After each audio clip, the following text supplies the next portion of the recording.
All right. So we're officially live now. Yeah, once we get the show going here, we'll talk about Super Bowl and I'll tell you my crazy experience today. And I really didn't get to watch the game. I watched like some key plays, but as far as what I got to see was very minimal. It was terrible. So what's up, Cook? Hey guys. What's up? You guys happy about the results? Are you diving in already, or what have you started with? No, we haven't even started yet. I was telling them how I'm gonna kind of get into my little tirade here about Super Bowl Sunday and how I watched maybe a full 8.5 minutes worth of the entire game. It was Yeah, just you were hosting a party. That's the problem. Yeah. yes, exactly. That was exactly And it. So yeah. All right. So welcome to JOLOcast, episode 5. The date is February 17th, 2022. We got Brandon and Tim started the day off, and we're kind of having our football, roundup. Season's officially over as of last Sunday, and it was a very, very, uh, I think, a very good Super Bowl. Right, came down to the end of the game, which we want to see a close game. We want to see things of that nature. But as it What's going was on, white not. folk? What's up, Adam? Hey, As it wasn't very it wasn't news that I had a party and I ended up having a lot more people than I anticipated. So Adam actually got there. I did. I was hosting for hours and hours, and I really caught about 8 minutes. So I saw some key plays, saw the final drive, of course, which was great. Thought Matthew Stafford did a great job there. So, but I'm gonna let Tim and you guys break down what you saw, just because I saw so little. But I'll say that being a Rams supporter here in LA, for those people who are that and went to the parade yesterday, good for them. Yeah, quote unquote supporters. That's right, Adam. Quote unquote. But good for them. I mean, it was. This is what they needed. The city needed this. They're gonna get a whole new generation of fans. It's exactly what we talked about last week. I thought the game would be tight as it was. Wasn't as high scoring as I thought, but it still ended up being an overall good game. And congratulations to the Rams. I'm just, we'll see what this kind of momentum this builds for them going forward. Now I'm just worried about their future with having no draft picks down the line. But Tim and I can get in that. But what were you guys' thoughts on they're the not game? used to being winners. That is very No, true. That's yes, yes. I believe the quote was "F them draft picks." Yeah, it's kind of the first team that's really gave up the farm to win a championship in the NFL. And it NFL worked. teams typically are Yeah, not like that. So good for them. Yeah, it worked. It paid off. If he didn't, he would have got fired. So good for Les Snead. He's gonna keep his job for at least 2, 3 more years. But yeah, That's uh, ridiculous. That's crazy. Any other company give them a few years at least. They're gonna so short sighted. But yeah, no, it's that's gonna how it hurt in a goes. couple years, though. I mean, not having those first round picks, you only get one a year. You can't keep trading them away, and no, you but know. they're not that old. Like they're still fairly young. Well, yeah, but you Yeah, had Aaron Donald like hinting at retiring, so who knows how much longer he's going to play, and Jalen Ramsey. I still think he's a good corner, but he's not what he used to be, and But they're not in rebuilding mode. Like no, not they yet. have a solid They're core. a couple They're years not away from old. that. Yeah. yeah. They can keep going, make a few picks, down the line and pad what they have. But they have a solid core. No, They'll be I competitive for a definitely, while. they're still going to be competitive. There's no doubt about that. It's just in a couple years, it could be danger zone for them if they don't draft well because they're not going to have high draft picks anymore. So they have Right. to be superior in the draft process now in those 5, 6, 7, 8 rounds. Because if they're not superior, then because they're not going to have about 2, 3 years to develop these guys, they'll be terrible, and which will be a pretty rough situation. So. As long as they don't hire GM LeBron, they'll be fine. Lit GM, yeah. But no, I mean, they won the championship. I mean, that's all it is about, right? Winning. And once winning cures everything. So good for them. Good for Sean McVay. Even he might even leave. They've been hinting that he might get off the grid from coaching just to be with his daughter for a little while. It's Oh a it's a damn. it's a new NFL. It really Okay, is. All that'll these hurt him. coaches, yeah, these coaches are young. I mean, these coaches are very, very young. A lot of these players are not playing 15, 16, 17 years anymore. They're capping out like at 10 and they're gone. Like Aaron Donald's at year 8 or 9, and he's already thinking about retirement. These guys are getting paid so much money. Why would you work after 10 years if you're made of $100 Yeah, million? You know? yeah. No, make your money and leave. Yeah. So I kind of have to agree with the player standpoint from this. Is like, hey, I made my money. I got a championship. I'm out of here. You know. Mm-hmm. So, but as far as the game goes, Tim. So, what were your kind of key takeaways of the game? Again, since I didn't get to really see it, what did you take away as far as how did Matt Stafford look? How did the D line look? Did Joe Burrow live up to the hype as far as the young quarterback keeping him in the game?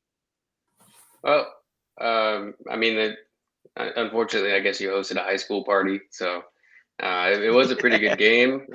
What I liked the most was that the refs let him play until the last 3 minutes, which was kind of a bummer. But um, Joe Burrow, first half he looked good, but then the second half, I know the Rams ended up sacking him 7 times. Most of them were in the second half, and I mean, it looked like he got his knee blown out on one of them. Luckily, he didn't, but he did sprain it. He set a record for the number of times being sacked in a postseason, which is not a good thing to do. So, Made history. I mean, Good for him. yeah, they better get him some offensive linemen in the draft this year. If they fix that, I mean, they don't really have any glaring weaknesses other than that. I mean, their defense played pretty well. The Rams couldn't run the ball whatsoever. Stafford looked good. I mean, Yeah. he had 2 interceptions, but one of them was like 3rd and 15. They were around midfield that hadn't crossed midfield, so it's basically like a punt. He threw it in the end zone and got picked, and Yeah. then Okay. the other one went off the receiver's hands. It wasn't Yeah. his fault at all. It was a perfect pass, and so yeah, I mean he looked good, and that last drive he just went to Cooper Cup over and over again, like he should have been doing all game. It just I think when Beckham, I'm sure you saw Beckham got hurt.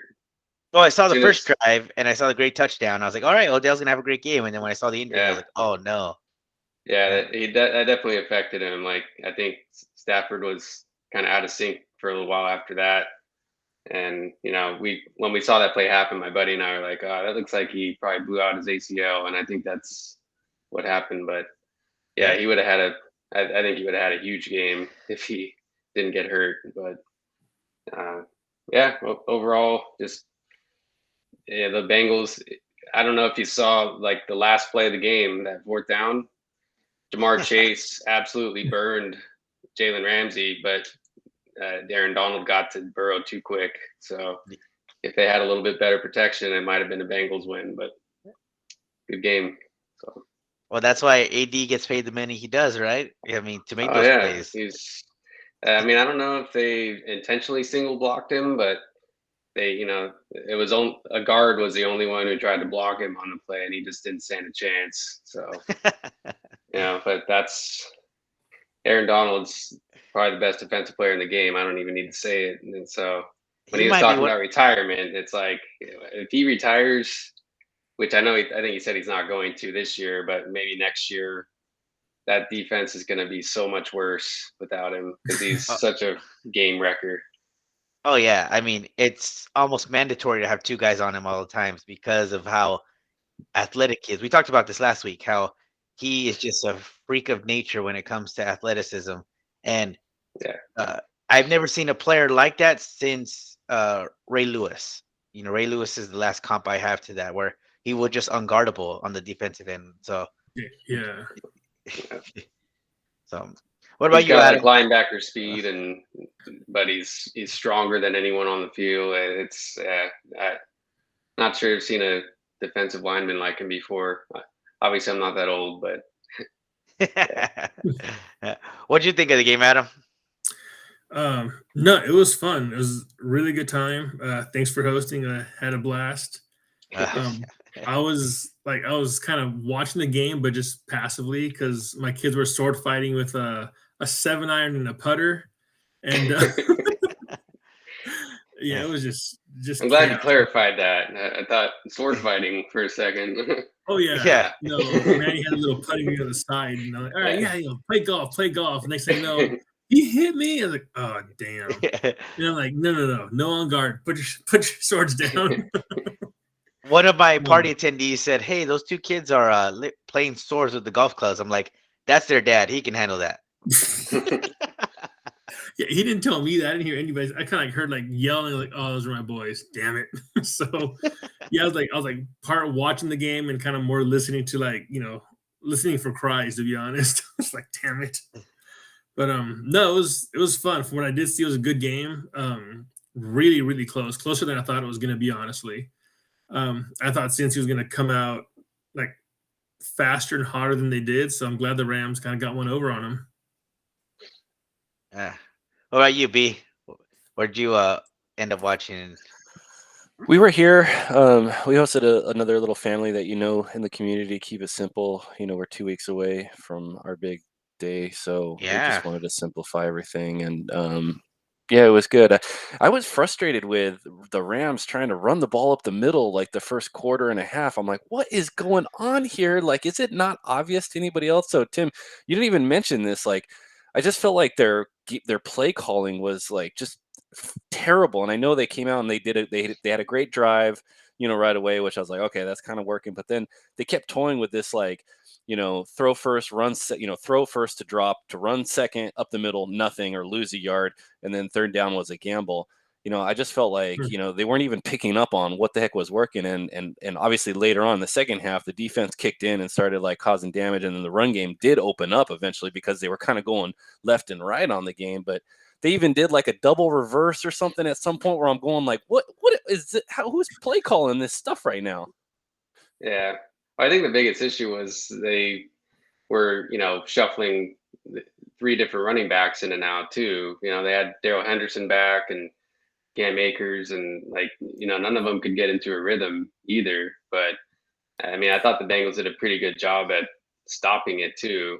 Usually the Rams are better at running the ball, but I think I don't remember exactly when Beckham got hurt. I think it was in the first quarter, or maybe late first or early second quarter, and I think it was early second quarter. Yeah. Yeah, it seemed like they kind of were discombobulated after that a little bit, and, until the last drive of the game, they finally just did what they should have probably been doing all game, just throw it to Cup because he finds a way to get open. But I was actually rooting for Stafford to take off and run a few times because I was getting so frustrating with, there's only one thing clearly working, and, I'm a novice at, seeing it, but it just seemed frustrating that the booth isn't helping out, and they keep repeating the same mistakes. And, through Q2 and half of Q3, I was basically going, there's no way the Rams are winning. Like, this is just because the Bengals are going to lose it. Yeah, but like Tim said, they were kind of rotating players in and out. I'm wondering if they're just trying to get the Bengals tired.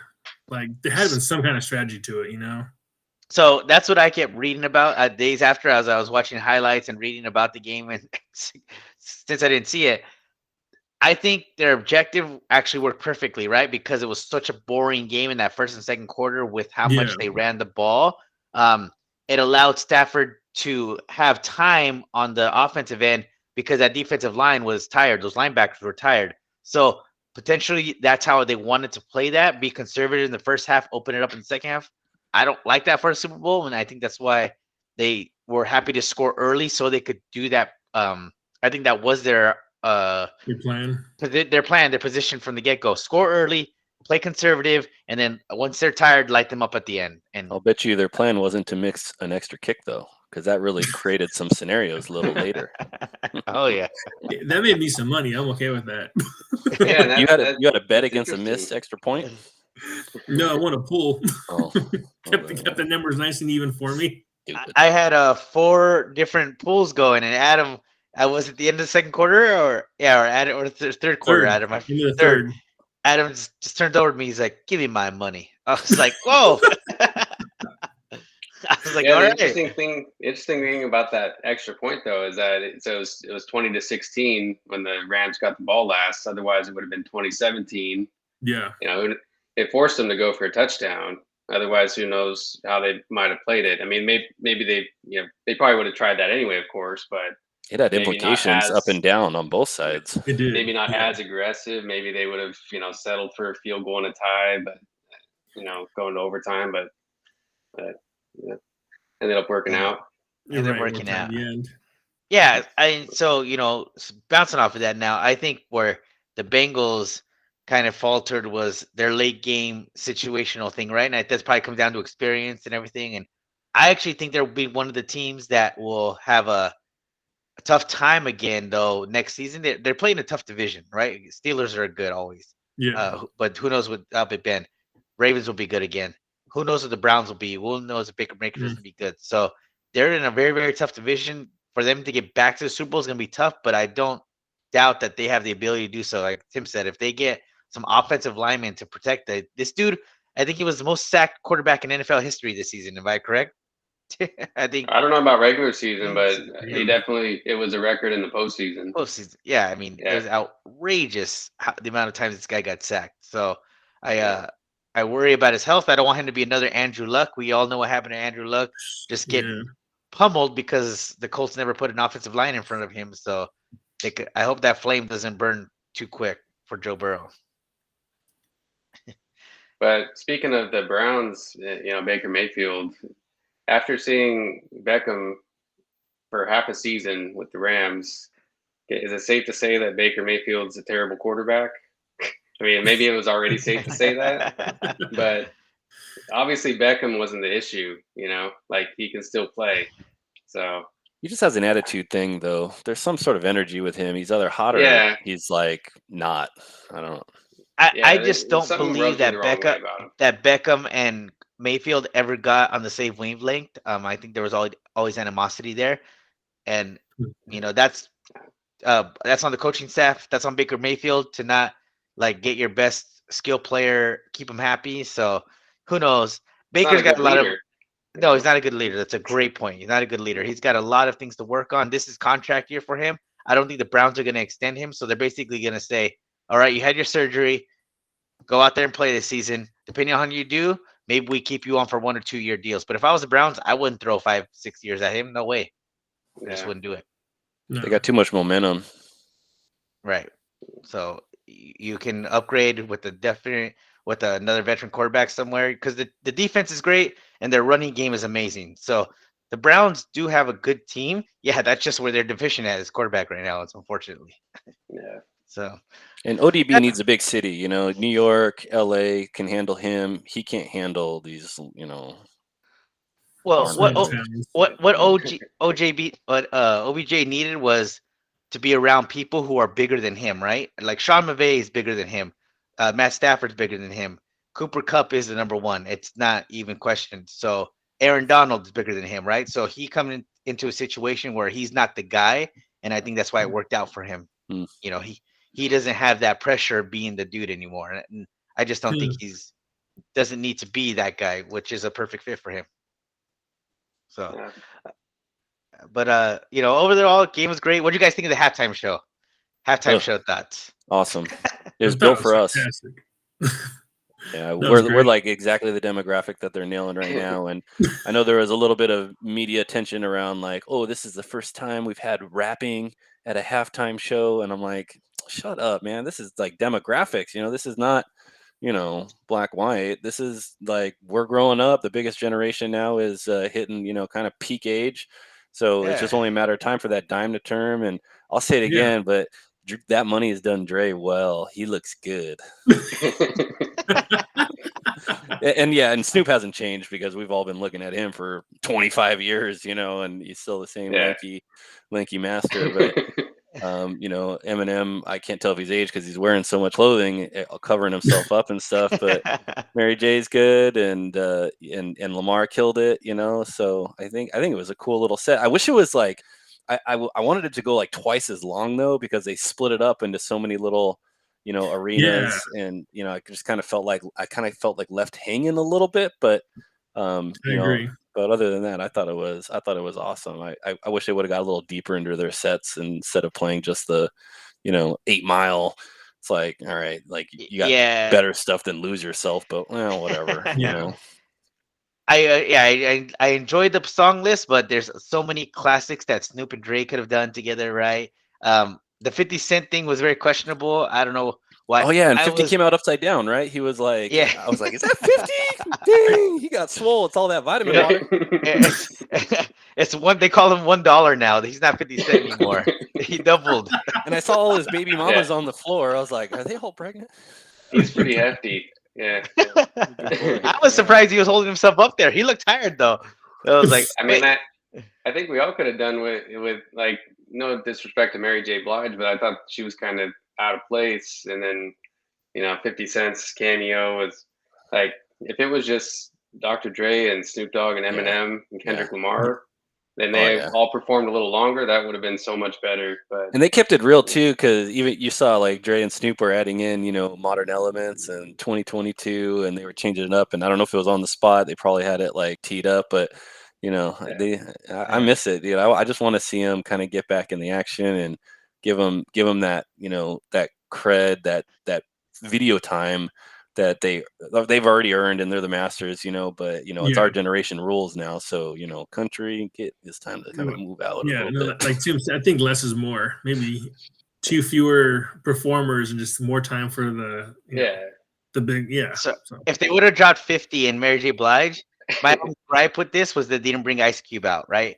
If they would have had Ice Cube and Dre out there and Snoop, that would have been pretty killer. So and even a hologram of Biggie instead of 50 Cent. Yeah. Dude, I wanted to see Biggie or even Tupac. That would have been kind of cool. Like, see a little, they got that hologram. So we saw Michael come out with that, years ago. So it's only a matter of time. But yeah, I agree. It would have been nice to kind of get deeper. I think it was part of Manny's family at his Super Bowl party were pissed off because there's no hologram. It's like, no Tupac. Oh man, your brother. He was pissed. Oh, I think there were prop bets. Bullshit. Where's my hologram of Tupac? This is bull. They're gonna disrespect him like that. It was funny. Did he have a prop bet on Tupac making a hologram appearance? Because I think that was out there. But. Oh, was it really? Yeah. I don't doubt that my little brother made that bet, Tim. You're right. He's awesome. All about the obscure bets. Yeah. But it was overall good. Better than I was with like Katy Perry and stuff like that. Like that stuff's great. And like you said, Brandon, these old rockers too, like enough. They're catering to our generation, right? Us geriatric millennials who are between 34 and 40. Oregon Trail millennials. I like the Oregon Trail. Oregon Trail millennials. Exactly. We're the ones with money now. I don't have nothing to do with those PS3 millennials.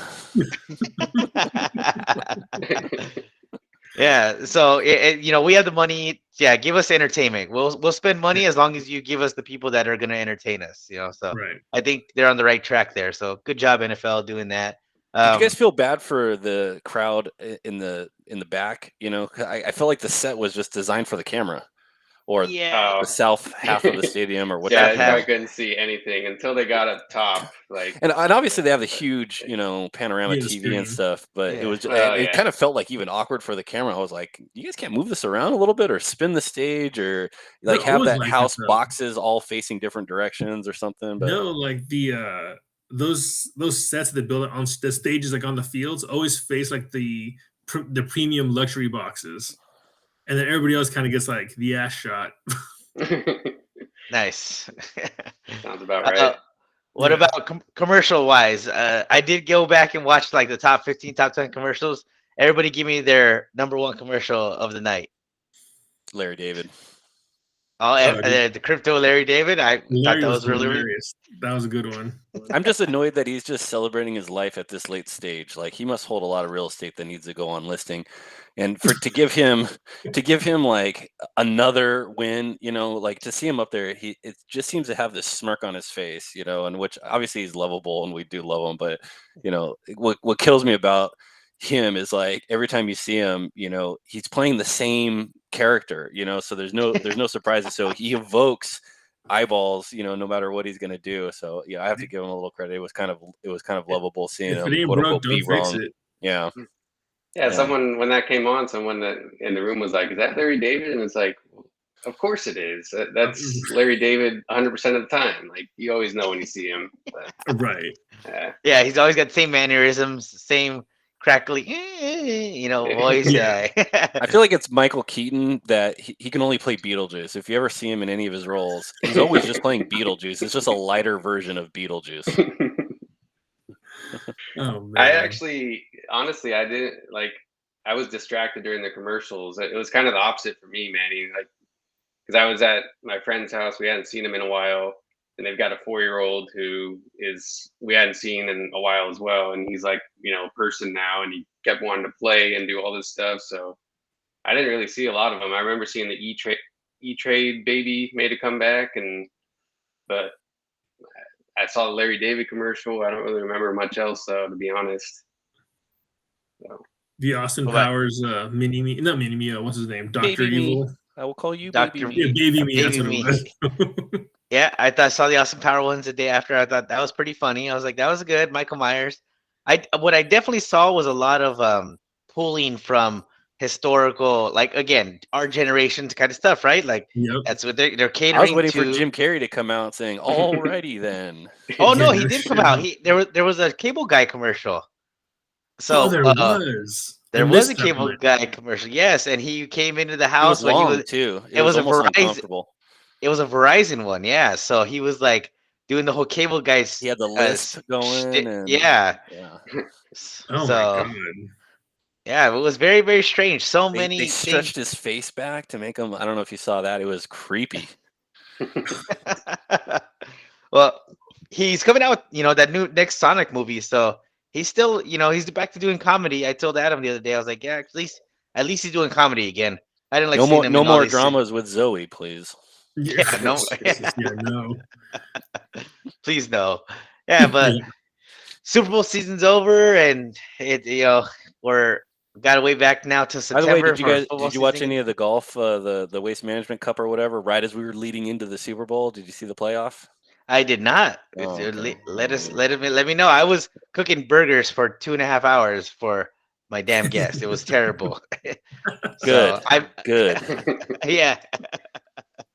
It was awful, but it was a great time. The amount of food we had too was ridiculous. I was not pleased. What did you? I'm a finance guy. I just have to know what was your investment into the party? Were you $1,000 or under? Oh no! Excellent question. Sam's clubbed it up, and I kept it simple with burgers and dogs. And we made 2 side dishes, and that's all we contributed. We had a potluck, so all the other food was provided by the rest of the neighbors. So we were only in about a little mystery meat in there. We were about 200 to 300,000 if you count the pagoda or whatever you call it. Oh yeah, exactly. Yeah, you count the backyard. That's a whole different. That was his own side project. But Adam was there. Not to be disrespectful to any of the neighborhood and with the food, but yeah, Adam and I both saw some of the food that was brought. We're like, oh, like what is that? What was your favorite dish, Adam? One that you like that took you back, like whoa. As in good or bad? Yeah, the one that surprised you that you weren't willing to go for. Dude, it reminded me of like a Vegas Vacation. There was some of the pink, some of the green, some of the yellow. I stayed away from all that. The pickle sushi, which is like a pickle, which looked like it was rolled in cream cheese and possibly salmon. Like, I don't know what the hell that thing was. I'm like, nope. I choose life. But one of your neighbors made some ribs. God damn, dude, those were delicious. Like some amazing ribs. Lindsay's cookies were badass too. I don't know if it was like an Oreo or like a double chocolate thing. Whatever. Oh, dude, those were so good. I didn't have a burger. My boys had the burger and hot dogs. They ate those. Somebody brought in like spring rolls or egg rolls, something like that. Those were really good too. So that was a lot of good food. A lot of good food. More good than questionable. So that's good. Yeah. You just avoided some of the yellow, right? Oh yeah. Stay away from the pink. That pink stuff was no. Did you kick both of your pony kegs, or one of them went first, or how did your beer go?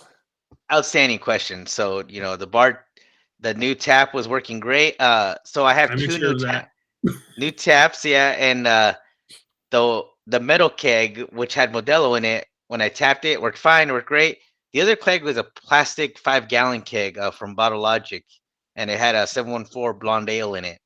However, the tap I had for it was a modern tap, and it didn't work. So the next day, my neighbor, the guy who brought the ribs at him, who cooked the ribs, he's like, hey, I have a European tap. Let's try that. So yep. So he brought the European tap over. Oh, perfect. Plugged it in and went right in. So wow, I was like, that's a good neighbor. Jeez. Yeah, yeah. State So Farm was there.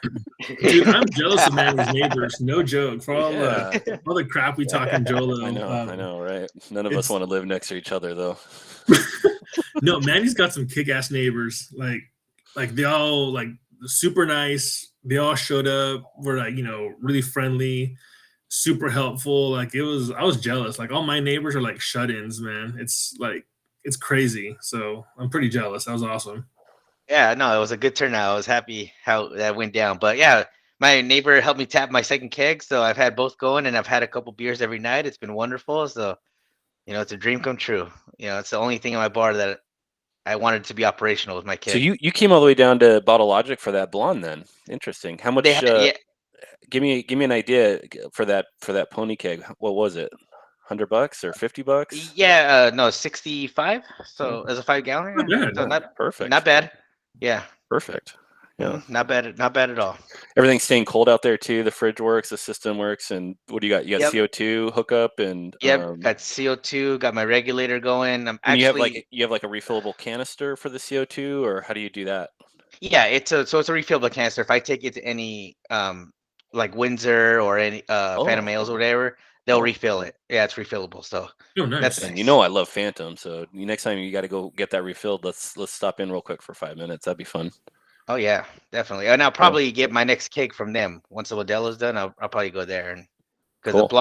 the blonde is light enough to be as my light beer. So And then you're gonna wash it like every 4 kegs, or when do you like strip the lines and do all yeah, that? I mean, I think you blow out the lines like I'll probably do it every 2 or 3 kegs, and then I'll blow Okay. the lines out and just make sure the actual taps are cleaned out. Because I've seen on Bar Rescue where the taps can have some. They put a Q-tip in there, and then all this Oh, gunk comes dude. out. Yeah, it's gross. So Yeah. I can give you firsthand experience about that one. Yes. No, you got. I would do it for me. I do it in between kegs. Like if you're gonna switch out a different style of beer, you gotta flush them out. yeah. Do I'll it say with I'll probably do distilled it. water and all the purist stuff. Get the Oh, hose. distilled water. Yeah, I'll run it through with some clear lines, but Cool. overall, right now it's working great. I'm excited All the for it. TV But setups were working, and kind of you did yeah, your first dry run with the new house, so to speak, and yeah, everything good there. and surprisingly, I ran it off streaming, and I pretty much the streams Oh, almost on point identical.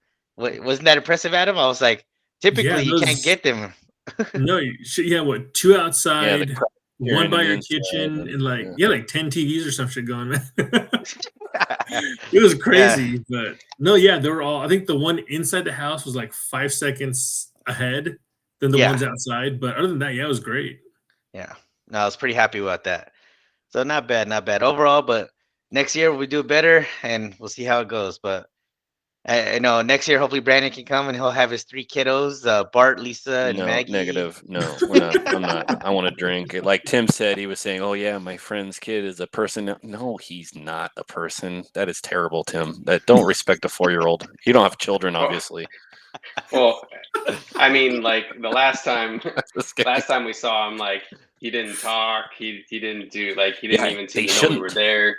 And this time it was like he's grabbing my hand, trying to drag me into his room, show me all his toys, and All right. That's cute. Okay. I mean, for a while, but after a while it was like, no, I want to watch the game, dude. He's gonna get the Bengals kid Shut up. treatment. Flap. Yeah. Oh man. So Brandon, there's been a lot going on this week with we had our crypto update last week and things are going well. We've seen a little bit of volatility this week. So I was wondering if you could give us kind of breakdown of the overall market, um, what's going on with stonks and Bitcoin crypto. I know there's a lot of geopolitics going on that are affecting this, so maybe you can dip into that a little bit. So kind of give us a update on what's going on there. Yeah, I almost don't even want to share my screen. I was thinking that last week I was like, taking a little breather, trying to remind myself, be grateful. So we zoomed out last week and like, hey guys, the last several years has been nothing but up and to the right. Yeah, there's just a lot of going on. There's like the gray swan stuff, right? The stuff that you really just can't predict. The markets hate uncertainty, so whatever is happening in Eastern Europe, causing conflict. The Fed had an emergency meeting on Monday. We were going to, that announcement will come out eventually. Rates will probably going to have to go up a little bit, but they can't go up too much, because if they go up too much, the Fed can't pay off its debt. And if they do that, they can't fund the growth as much. So GDP will suffer. So a recession may hit. They also got to be careful with interest rates, because the bonds can kind of move on their own and force the Fed's hands. And so what we're seeing is a potential flattening of the yield curve. So everybody's kind of concerned about that. So, you got a lot of dynamics at play. I would argue it's going to be extremely choppy. It's an election year. So throw that in. We got, as far as crypto, we have another super large options expiry tomorrow. Again, I know I've said this like the last 3 times we met. There's always an option expiry on Friday, but they just keep getting larger and larger. The last numbers that I checked a few hours ago, and it's almost shockingly bad. I'm seeing like almost the entire size of the digital asset space has a short position. I'd have to kind of counterbalance that a little bit. There's always longs that counter it, but it's a large one. So I would argue we're probably in for some very choppy wet weather for the next few days. Other than that, I won't even share my screen. It's not even worth it, but I'll be willing to take questions. I think there's a lot of discounts that are out there.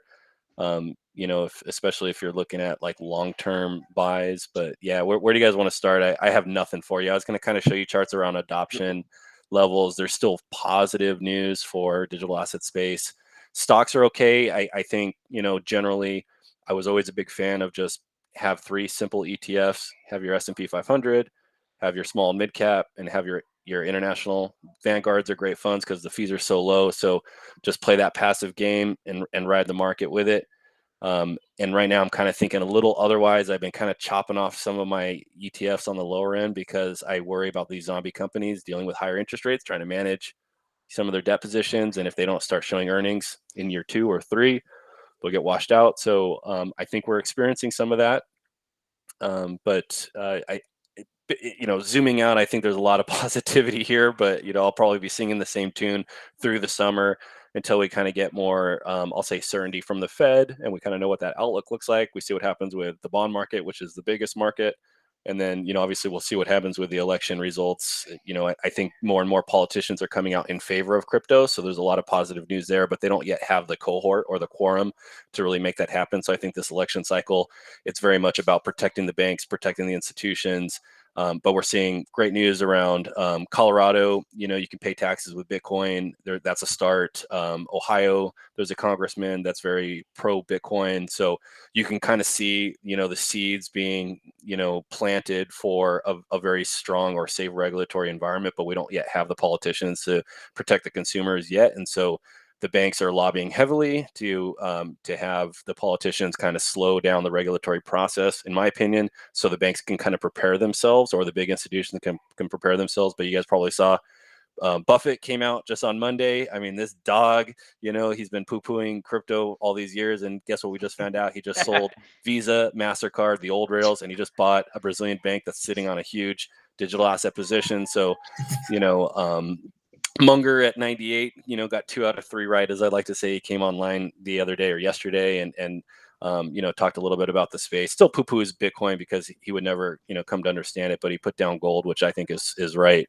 But in any case, a lot of good trends. I think even Ukraine, for, despite the fact that they're in the middle of a bigger problem right now, they just legalized Bitcoin. So I don't know what that was all about. If that was like trying to assuage like some of the investors, or like say everything's fine, hey, we're legal, drawing attention there. But, there's more and more countries. Each week we've seen another country legalize Bitcoin in some form. And right now that news isn't even bubbling the market, because there's that gray swan event that's kind of looming among everybody's heads. And it's so stupid. We should be, war should be fought over drones, and, it should be like a backdoor chess game between, I don't know why we're even toying with this concept right now in this day and age, but, it's ruining markets because markets hate uncertainty. Right. I don't know what else to say. I'm just curious, how do people short cryptos? What method? I wasn't even aware that could be possible. Are there like ETFs, or how does that happen? So, crazy universe that we live in, the SEC approved a Bitcoin options ETF, a futures ETF, before they approved an actual ETF for Bitcoin. So yes, there is an options ETF. I think crypto in general came of age through the options option.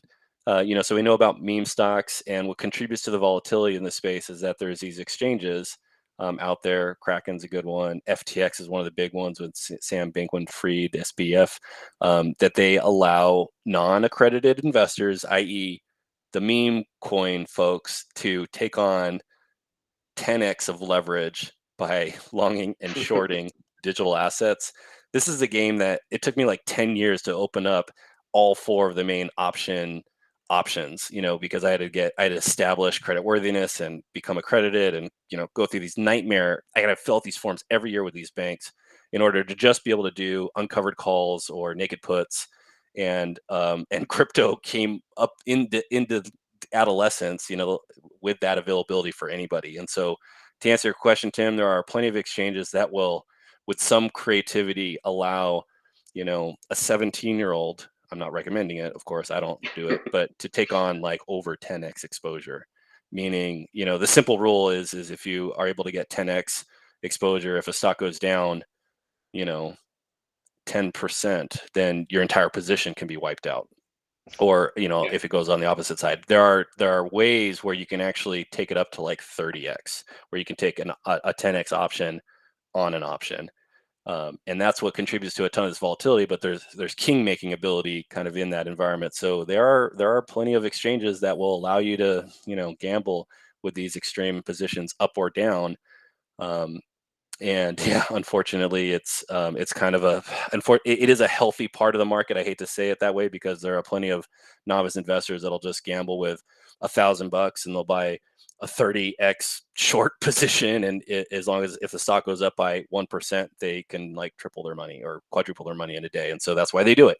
And if they get wiped out, they get wiped out, and they go back to work, and they come back in 2 weeks and they try it again, and that's kind of what you see a lot of it. So until the market matures and works its way through the futures pricing, I think the SEC kind of knows that it wants to operate on those fringes and then kind of eat its way into the liquidity side of the market. And it's dangerous for most people, but unfortunately is somewhat healthy, because until you can have future prices available, you're not going to have the same kind of liquidity on some of these really small nascent tokens. So there's arguments for and against, but you can get a lot more leverage in the digital asset space than you can in the traditional banks. They would never allow it because they have rules they have to follow. Interesting. So I have a question pertaining to what happened just in the short term here. I go Super Bowl too. I have 80% of the commercials were crypto commercials. So what kind of bump did we see through that Sunday night through Monday? Was there some big activity? Yeah, there's a lot of opening of wallets that occurred.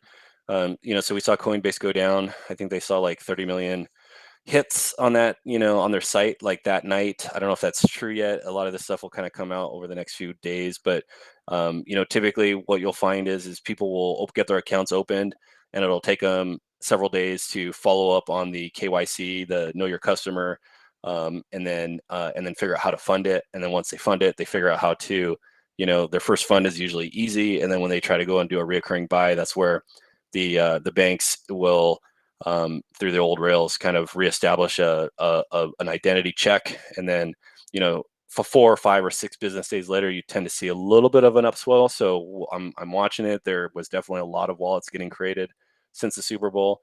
I don't yet have a good number to kind of tell you, but all signs are leading to crypto in general. I would say digital assets in general. So the space is heavily bullish.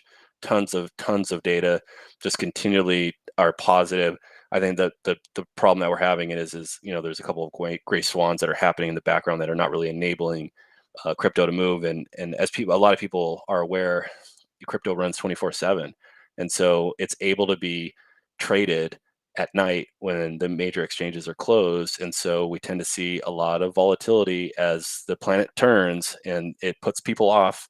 And until people hurdle themselves over that very first 50% drop, which is basically what we saw from November to January, you're not going to see a lot of maturity yet in the market. But every month that goes by, you tend to see people kind of getting over that hump of like being that first year investor and kind of suffering and getting used to what it means to play a longer term investment game in a very new technology. And by new, it's like 10 years old now, 10, 12 years old. So Yeah, we saw 6, 7 big commercials. I think with 14, $15 million invested from some of the bigger firms in crypto space. So that's heavily bullish. I don't think they had one commercial last year. And one of the worries that I had going into Super Bowl is oftentimes you want to sell on the news, and as soon as it hits mass adoption or peak adoption, which could be the Super Bowl, then that could be like the marker of the high. Yeah. We saw that with Elon Musk kind of coming out Saturday Night Live, pitching, Doge or whatever. But I think the good news is while we see some choppiness, the last few days, I think it's mostly attributed to what's going on exogenously with the macro environment around the economics of everything versus hopefully the sell on the news idea. And so more and more banks are coming online every day. It's just more and more good news, and hopefully we have some more positive news next week when we talk again, or in the next couple of weeks. I think it'll all swell out here soon. Nice. That was very curious about that whole situation because it was the first time I'd seen such a big push from all these companies in one, 4-hour segment to like promote their brand. I was like, oh my goodness! Every other commercial was, just pumping, ETF, FTZ, Crypto.com, Coinbase. I was like, wow, this is pretty incredible. I think the moment that I'm looking for, and I'm hoping it's this year, and sorry to cut you off there, is we need a really simple wallet. We need some firm, and I think there's a few out there. I don't want to like pitch one, but people get upset when they don't know how to like just transfer coins between wallets, and there's different protocols, and they can lose some coins if they operate on like the old Ethereum versus ERC20, or they're not really sure about the layer 2s versus layer 1s, and that gives a lot of people pause. And so until a wallet that can kind of simplify the buying, the selling, the transferring of layers, moving around kind of in an intuitive touch, when that happens and we basically dumb down the whole space, I would argue that could be this year. And I think a lot more people will feel more comfortable. It's kind of like online banking. Once people kind of got used to it on their phone and paying for things, it really kind of made people a little bit more comfortable with like taking pictures of checks on their phones, right? I don't know if you guys ever remember before that happened, people didn't trust it, right? And so we're kind of lacking. I think the crypto space is lacking that like single touch environment. I mean, there are MetaMasks, there is a Phantom wallet, but the interoperability is still kind of sketchy. You could still lose coins if you're not careful. And I think that's this year. And so once that happens, so much though of like dumbing it down to as much as people getting educated on it. that too. That's the thing, because it's crypto's complex. Like even like I'm far from an expert. Even I'm like below novice level, right? Like I'm still trying to learn it and figure stuff out. I got a few bucks in there, but it's complex. Like there's, like you said, there's layer upon layer of like the originals, and then building on top of certain coins, and then like the rug pulled out of them. So it's like there's like a lot of crazy stuff that people just have to get educated on. The meme coins, like they're great for like a month or two, and then all of a sudden they just crash. And you're like, what the hell happened to my money? So I think there's a lot of education that has to go on, and it's unfortunately it's kind of trial by fire. There's no book on this, it's being written every single day. So Good point, Adam. Yeah, trial by fire is right. You're taking a chance every time you put some money in there. We were reading that story today. People putting their life savings. I don't know why people would do such a thing, but you gotta be smart with because going to the understanding. moon, right? Yeah. But Brandon, no, thank you for that outstanding breakdown. It was very good. Yeah, it's an interesting time that we're in space, and we'll see this. I'm sure continue. I'm hoping that it continues to grow, right? Because as we all have, it seems like we all have a little bit of something in there. Yep, it will. And I don't think it's going anywhere. It's for better or worse. Just gotta remove yourself from like we're in the middle of it. And it's hard to like measure something when we're like literally in the middle of it, right? So take a step back and look at this thing, and I would just argue whatever you're putting into it, keep it really simple. You should be able to explain it. Like those meme coins, you got to be able to explain in my opinion, the use case of them. If you don't know what they're for, or the inflation rate is so high, or they're unlimited, that should be like some indicators that this thing probably isn't going to last very long. And if you want to do that with your money, then that's fine. But there are very valid use cases here. And I think if we could just kind of remove ourselves from like a 1 year timeline or a 1 day timeline, I mean, that sounds like crazy. Like for, young people, they have like a 1 day timeline and now they're, I don't, their whole lives have changed because of a day. Like there's issues there. I think that's a lot of it though. It's like a lot of it's like, well, I've lost like, all my money because I was thinking in 1 day I'd become a millionaire. It doesn't work that way. It's like I said, trial by fire. People are like, they're trying to ride the wave, and when the wave comes to shore and crashes, like you got to be ready. You got to ditch early. Nice.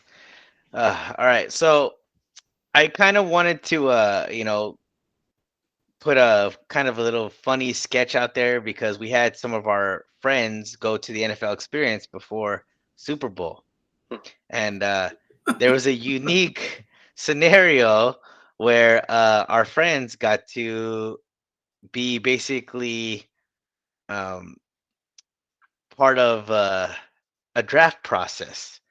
So 3 members of our elusive group were drafted by the NFL this week, and I'd like to. Your entire screen. Oh, something's going on here. Yeah, I Can didn't you guys see it? understand. Yeah, I could see it, but I didn't understand what happened. What's going on with Carlo here? Yeah, how did the draft work? I saw the picture. I didn't get it either. So,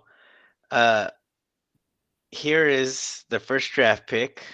This is Ramon Ayala. So what I would like to do here in this next little bit is we're gonna do a little draft analysis, right? So after we see how they're drafted and then what position, we'll be able to give us a little insight on how productive they'll be at this on their new team and yeah, throwing a little jabs in there. But let's see if we can hear this first one out, and let me know if we can hear the audio here.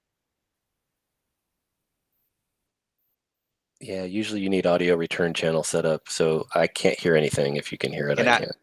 No, I got no audio, just video. And that's common, so otherwise what you can do is you can shut off your microphone and turn on your speakers and see if or let it play through your microphone, but anyways, no big deal. All right, well, let me see. I'll have to do that again. So I'm going to try to play it through my speakers here. You might get feedback, but whatever, we'll be prepared.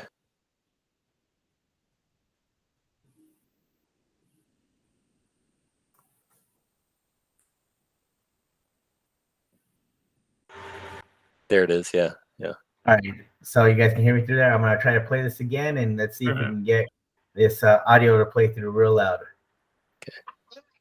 Going number 7 overall in the 2022 NFL draft, the Detroit Lions have picked up. I can barely hear it. I mean, we can. It's choppy. It's choppy.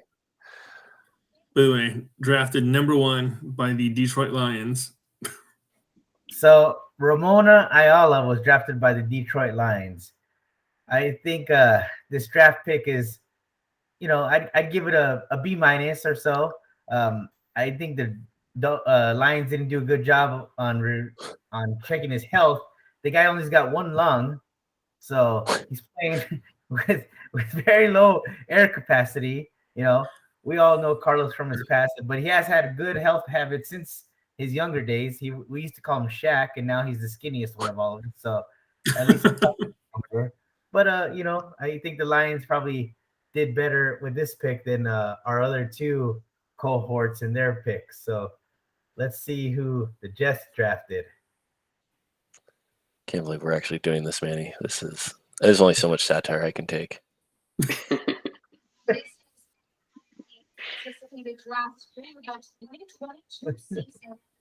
Oh yeah, the Jets make wrong decisions all the time. This is not unusual. This is par for the course for the Jets. Well, the Lions too, of course. Yeah, right. Well, see, no at surprise. Least with Carlos, he's tall and lanky, a decent receiver. With the Jets, I'd like to see a little bit more intelligence in their pick. Player intelligence has been a problem on the Jets, so it seems like they're continuing with this strategy. Yeah, if I'm gonna grade the Jets pick, I'm gonna give this a solid D. Just awful. I mean, again, we're talking health issues here. He's gonna get to training camp and he's gonna have no arms by the time training camp starts. Oh yeah, because he always gets hurt. That's right. I forgot about Rob. This is the same guy that got hurt running the base in softball. His arm fell Yeah, his off. shoulder just pops out like on right out of nowhere. He could just be standing there and it's just out. Yeah.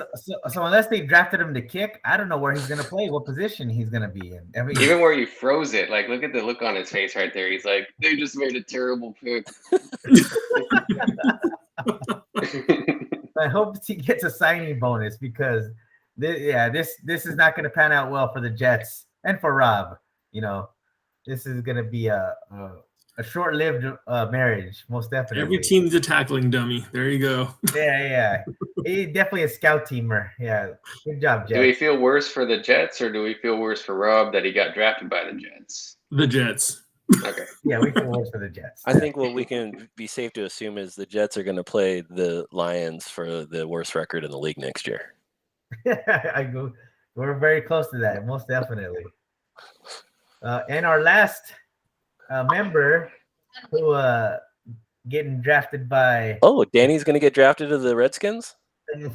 the Commodores, right? Or the Commanders. The Commanders. I was going to say the Comrades. The Commodores would have been better than the Commanders. I was hoping for socialists. So let's. Did anybody ever see the movie Jay and Silent Bob Strike Back? Stupid movie, Oh, yeah. But of course, as soon as I heard that name, I just thought of him. I think you know what I'm referring to. Yeah, That's a good call. Very nice. So let's see. The 2022 Oh, Angel.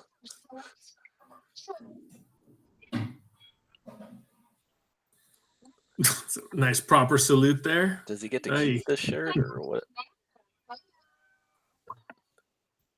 All right. So the Commanders, definitely this pick gets an F-, which is coincides with his grades in high school. It looks like he has all the pads up here, but no pads on his legs. Exactly. The Washington football team drafted a guy with no legs. They called them the gym rats, right? They work really, really hard in the gym, but there's no leg day. There's no leg day. That's a high motor. Well, yeah. Did we just not watch a Super Bowl where a guy with great footwork? It's all about footwork, not being built. So, yeah, I don't know what the Washington Commanders are thinking here. This is a terrible, terrible draft pick. Of course, Angel would go to the Washington Commanders. And as the other video shows, he can't even kick, so that's out of the question. That's just that's worse. That's a worse pick than the Jets. Exactly, most definitely, terrible, terrible pick. What are your comments about Angel, Tim? Why do you got to make me comment? He's a decent basketball player. Is that going to help him in football? Or, I mean, I played basketball with him a couple weeks ago. He made a lot of good shots, but I don't know how that helps with the Washington Commanders. That's about unless all the I got. NFL allows players to play in their vans now. I doubt it. Angel plays basketball in vans, so yeah. Cheers, guys. I gotta run. Bye. All right, have a good one. See ya.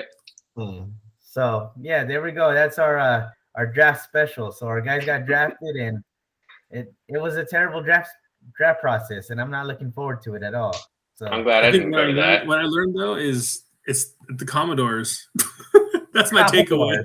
It's the Commodores. The Commodore. That's what I'm gonna call them from now. When I heard that, I was like the Commodores. What in the world is that? Oh yeah. That franchise will never get it right. I just don't think they'll ever get it right. Sure, you guys saw how they blew. They gave away, like, somebody found out what their new name was going to be just with the drone before they even announced it. They didn't shut the blinds. Yeah. They couldn't afford the blinds. That was the problem. Because they were paying out too much in legal fees, so they couldn't afford the blinds. No kidding. Yeah, add the Cowboys to that too. Yeah. Unbelievable. All right, guys. Well, thank you for joining the show. Hope we got some good info. Sad football season's over, but we'll be able to get some other stuff to go do. So we're gonna take a week off, and then we'll jump back again here in 2 weeks, so at the end of the month. So that's why you got to get into hockey, man. Opening week. I know. Hockey ends like mid-June, and then you only got a couple months till football's back. So All right. Well, in 2 weeks, you got to give us a hockey update. I want to hear how the Kings are doing. I want local hockey updates. Kings, Ducks, and forget San Jose. We don't need to worry about them. Nah. Ducks. Nah, No Ducks either. who cares about the Ducks? All right. We'll let Adam do the Me? Ducks update. Yeah. Okay. Well, I mean, you understand. You I can't. get it. You hate the Kings, so Yeah, I don't mind It's the a Kings rivalry. actually. But I've heard the Ducks have that really, really good young kid. They keep promoting him like crazy. Is he that good? Like Vargas or something? Or Damn, what's his name? I forget offhand. I heard he's having a good season, but honestly, dude, I haven't been watching my hockey as like I used to. Yeah, same here because it's never on. Like I got to get ESPN Plus apparently to see any hockey. So To see any sports, period. well, yeah, pretty much. the mothership. They've taken it Right. all up. I know. All right, guys. Well, thank you for joining. I appreciate it. You guys have a good weekend. Enjoy your holiday weekend. Cheers. I got to work Not on for Monday, me. but Oh, cheers. not for you, Tim? Oh, bummer, man. Me neither, man. Oh, I got to man. work Saturday and then I got to work Monday, so I get a 1 day Oh. weekend. Yeah, No. it's all good. That's terrible. All right, guys. Well, let's catch you later. Have a good one. Cool. Thanks Talk for to you guys joining. All later. right. All right. See ya. Later.